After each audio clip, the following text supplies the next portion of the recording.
campanha para a manutenção do nosso grupo. Participe acessando o nosso site. Olá, irmãos, sejamos todos bem-vindos, que possamos neste dia, com a graça e com a permissão deste Pai que é Deus, realizarmos este trabalho conjunto, porque do lado de cá tem uma pessoa que vai fazer uma leitura, e do lado de lá estarão mentes ligadas a nós, também desejosos de esclarecimentos. Então agradecemos aos irmãos que nos assistem no nosso canal e que nos prestigiam com a sua presença, com a sua audiência, com as suas considerações, as suas mensagens, os seus comentários. Agradecemos a todos, porque se não tivéssemos essa audiência, não poderíamos continuar, né, fazendo essas considerações em torno do Evangelho de Jesus, né, segundo Allan Kardec. Vamos iniciar o nosso trabalho fazendo uma leitura dentro do nosso Evangelho segundo o Espiritismo, abrindo. Nos caiu o capítulo 15, item 9, fora da verdade não há salvação. Isso equivale a dizer que fora da igreja não há salvação. Essa afirmação é também exclusivista, pois não existe uma única seita que não pretenda ter o privilégio da verdade. Qual o homem que pode vangloriar-se de possuí-la por inteiro quando o conhecimento cresce sem parar e as ideias evoluem diariamente? A verdade absoluta é acessível somente aos espíritos de ordem superior, e a humanidade terrena não pode pretendê-la, porque não lhe é permitido saber tudo. Ela pode apenas conhecer uma verdade relativa e proporcional ao seu adiantamento. Se a posse da verdade absoluta fosse uma condição única para a felicidade futura, Deus teria estabelecido uma sentença de exclusão geral, pois ninguém a consegue atingir, ao passo que a caridade, até mesmo no seu sentido mais amplo, pode ser praticada por todos. O Espiritismo, de acordo com o Evangelho, entende que todos podem ser salvos, independente da crença que possuam, desde que observem a lei de Deus. Portanto, o Espiritismo não diz: fora do Espiritismo não há salvação. E como ele não pretende ensinar toda a verdade, também não diz: fora da verdade não há salvação, o que dividiria os irmãos em vez de uni-los, tornando eternas as rivalidades. É um texto pequeno, irmãos, mas tem muitas coisas a serem ampliadas, vamos dizer assim. Quando ele começa ali que essa afirmação, ou seja, a afirmação de que a verdade, fora da verdade não há salvação, ele está querendo nos dizer que a verdade não pode ser exclusiva, né? Exclusivista, como ele coloca aqui, né? E ainda continua ali que não existe nenhuma seita que não pretenda ter o privilégio da verdade. E nós observamos isso ao longo da nossa caminhada terrena, quando nós estamos em busca de algo que preencha o nosso espírito. Nós podemos bater de igreja em igreja, de seita em seita, de doutrina em doutrina, até nós encontrarmos aquela que vai preencher o nosso espírito de verdade. Vai conseguir fazer com que nós nos sintamos felizes e realizados dentro daquela corrente espiritualista que nós nos dedicarmos, seja ela qual for. Porque, segundo alguns, né, todas as verdades, tudo o que for de bom, digamos assim, em termos de religiosidade, nos conduzirá a Deus, né? Então, isso já começa o nosso trabalho aqui.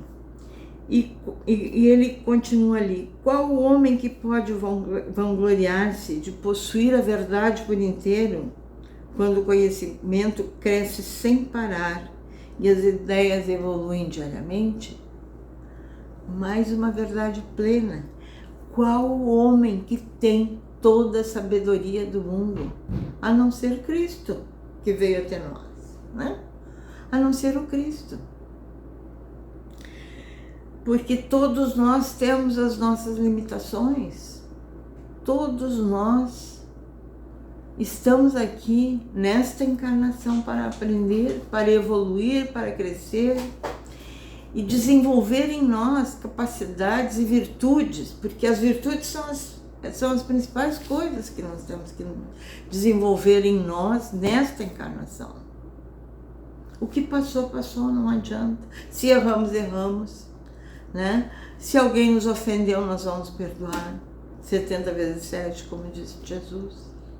Então todas essas coisas estão contidas no nosso Evangelho e são verdades para quem se dedica e para quem segue a doutrina espírita.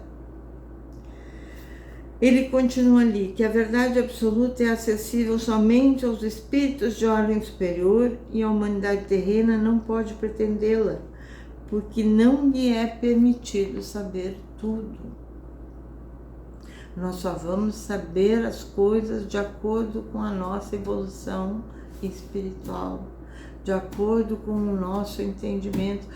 Muitos de nós não creem nem em Deus, até negam Deus, né? Porque ainda não compreenderam Deus. E Deus está em todos os lugares. Deus está em nós. Nós somos centelhas divinas de Deus. Então, por isso, não podemos negar Deus, né? Mas nós negamos Deus enquanto nós não compreendermos, enquanto nós não soubermos, através da nossa consciência, do nosso coração, o que é Deus para nós. Porque para nós é individual, não é coletivo. Porque cada um vai entender Deus segundo a sua consciência, segundo a sua compreensão, segundo o seu entendimento. Então, irmãos, nós temos que refletir muito e aceitar as coisas que nos vêm. E se estamos nessa caminhada em busca dessa verdade que vai preencher o nosso coração, que vai nos dar uma direção. Jesus veio nos dar a direção através dos seus ensinamentos. Eles não escreveu nada. Os apóstolos fizeram seus registros, até mesmo para que ficasse para a posteridade. Mal sabiam eles que ficaria para a posteridade, mas ficou. Então, esses registros é que nos dizem as verdades que Jesus colocou e que nós vamos comprovando no nosso dia a dia, através da nossa existência. Esta, para muitos, será a melhor existência porque encontrou essas verdades dentro de si. Essas coisas que preenchem o coração, preenchem a alma, mesmo que exista todas as contrariedades, todas as coisas que o mundo esteja desabando ao nosso redor. Mas quando sabemos que Deus é que está no comando de tudo, isso alivia o nosso coração, dá um refrigério para as nossas mentes. Então, a verdade pode, como ele coloca aqui, ela está proporcional ao nosso adiantamento. Qual é esse adiantamento? O nosso adiantamento espiritual. Porque existem muitas pessoas que sequer têm tido ou tiveram a oportunidade de saber ler nesta encarnação, mas que têm uma sabedoria imensa. E de onde vem esta sabedoria? Das vidas pregressas, das vidas bem vividas, dos ensinamentos que ficaram dentro do seu coração e dentro da sua mente. Ele coloca aqui também, se a posse da verdade absoluta fosse uma condição única para a felicidade futura, Deus estaria estabelecendo uma sentença de exclusão geral. Por quê? Porque nós não conseguimos abraçar e abarcar todo o conhecimento numa só encarnação. Por isso necessitamos de várias. E o Espiritismo, conforme, de acordo com o Evangelho, que nos diz aqui, todos podem ser salvos, com certeza. Com certeza todos podem ser salvos, independentemente da crença que possuam, desde que observem as leis de Deus. E onde estão essas leis, meus irmãos? Dentro da nossa consciência. Nós sabemos o que é errado, nós sabemos o que é certo, está na nossa consciência. E Deus está na nossa consciência. Deus está em todos os lugares. Basta que observemos a natureza, basta que observemos ao nosso redor as coisas que ocorrem, as coisas que acontecem. Então, irmãos, a verdade vai florescer dentro dos nossos corações segundo o grau de evolução que nós atingirmos, este grau espiritual, segundo o nosso entendimento. E para isso, irmão, nós vamos ter que realmente ir à luta, em busca do conhecimento, em busca dos ensinamentos de Jesus, saber se são verdadeiros ou não, porque falsos profetas existem em todos os lugares e eles se aproveitam, encarnados ou desencarnados, eles se aproveitam daquele que ignora ainda as leis de Deus, né? E muitos buscam de religião em religião, de seita em seita, as suas verdades. E todos querem que as suas seitas, as suas religiões sejam verdadeiras. Atualmente, irmãos, neste planeta, nós somos de 8 bilhões de seres que estão em busca de uma verdade que satisfaça o seu espírito, satisfaça de uma forma que venha a suprir as suas necessidades deste momento que está sendo vivido. O que passou, passou, não adianta. Atualmente falamos muito em coisas, em verdades absolutas e relativas. E ambos os termos estão sendo bastante utilizados na mídia. E nós sabemos que, na verdade, existe um Deus que está no comando de tudo. E Deus não teria criado nada, e principalmente as verdades absolutas, porque seria como dogmatizar, como diz na Bíblia, né? Como diz na Bíblia, que fora da caridade, fora da igreja não há salvação, que foi um ensinamento colocado,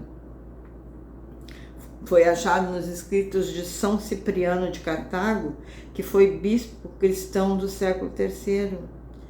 E isso é um dos dogmas da igreja católica e também da Igreja Ortodoxa Oriental. E dogma a gente não discute, a gente obedece. E dentro do Espiritismo, irmãos, não existem dogmas. Porque se a ciência vier a comprovar o crescimento de algum conhecimento, nós vamos observar esse conhecimento. E nós vamos aceitar. E nós vamos ver se ele é verdadeiro ou não. Deus nos facultou o livre-arbítrio para decidirmos sobre as nossas vidas, o que for melhor para nós. E nos oportunizou o crescimento onde estivermos. Crescimento espiritual, crescimento moral, social, material, enfim, todos. O Espiritismo não veio para ditar regras, né? Ele veio nos mostrar um caminho que foi mostrado por Jesus e por Kardec, através dos ensinamentos dos Espíritos. Eles nos dão a direção que nós devemos seguir. E nós vamos seguir essa direção se o nosso livre-arbítrio, se nós decidirmos aceitar o que nos é ensinado. Outra coisa também que o Espiritismo nos ensina é que nós devemos aceitar todas as religiões. Nada é exclusivo. Todos merecem o bem, a verdade, a luz e todas as coisas boas que possam chegar até nós, né? Porque todas as religiões que estiverem voltadas a um bem maior, lá estará Deus, que vai nos ensinar que o bem sempre será útil. E que nós devemos fazer o bem, praticar o bem, mesmo que seja por interesse. No Espiritismo, segundo o Evangelho de Jesus, admitindo a salvação de todos, independente de qualquer crença, contando com a lei de Deus, contando que a lei de Deus seja observada, não diz fora do Espiritismo não há salvação. E como também não pretende ensinar ainda toda a verdade, também não diz que fora da verdade não há salvação, pois essa máxima separaria em vez de unir os antagonismos, e esses antagonismos seriam perpetuados. Vamos finalizando aqui, irmãos, com a graça e com a permissão de Deus, agradecendo a presença de todos mais uma vez. Então vamos realizar a finalização através de nossas vibrações coletivas. Com a assistência de Jesus, com a assistência dos bons espíritos, vamos nos unir em pensamento, fazendo com que as nossas almas confiantes possam dedicar um pensamento, um sentimento fraterno para quem precisa, quem está carente de saúde ou de paz. Vamos convidar todos os nossos irmãos a manterem seus corações e pensamentos vibrando nas preces que serão feitas a partir deste momento em favor daqueles que interessarmos destas vibrações. Preces para os enfermos. Neste momento, abrimos uma corrente de vibrações em benefício de nossos irmãos enfermos que se encontram em nossas casas, hospitais, casas de caridade e demais locais onde se acham passando por dolorosas provações. Senhor, pedimos alívios a esses irmãos, que o Teu infinito amor permita que os divinos mensageiros possam deles se aproximar, suavizando-lhes o sofrimento. Senhor, se as Tuas leis permitirem, que possam recuperar a saúde e tenham muita confiança e esperanças sob a tua misericórdia infinita. Prece para os desencarnados. Pai, lembramos com muito carinho dos nossos irmãos desencarnados, pedindo as tuas bênçãos a esses irmãos queridos, que possam despertar para a realidade espiritual sob a luz da verdade e de teu sublime amor. Que se esclareçam, se libertem de todas as perturbações, reanimem-se e progridam envolvidos na força da tua amorosa proteção. Prece para os lares. Pai, precisamos que o teu amor ilumine os nossos lares, afastando as trevas da incompreensão, dos vícios, do sofrimento, das perturbações espirituais. Ajuda-nos, Pai, a compreender que somos todos teus filhos, formando uma família com quem temos a necessidade de aprender a amar, auxiliando-nos uns aos outros. Que em nossos lares reine a harmonia e a paz sob as tuas bênçãos divinas. Preces para a paz do mundo. Em ti, Senhor, está a força suprema do bem e da paz que governa o universo. Abençoa os dirigentes de todas as nações, especialmente os do nosso país, que saibam governar sob a tua proteção no sentido da ordem e da fraternidade universal. Prece de encerramento. Graças, Senhor, por esses momentos felizes e pela assistência amorosa dos bons espíritos. Abençoa-nos, seja feita a tua vontade, despede-nos na tua paz. Assim seja. Muito obrigada, irmãos. Campanha para a manutenção do nosso grupo. Participe acessando nosso site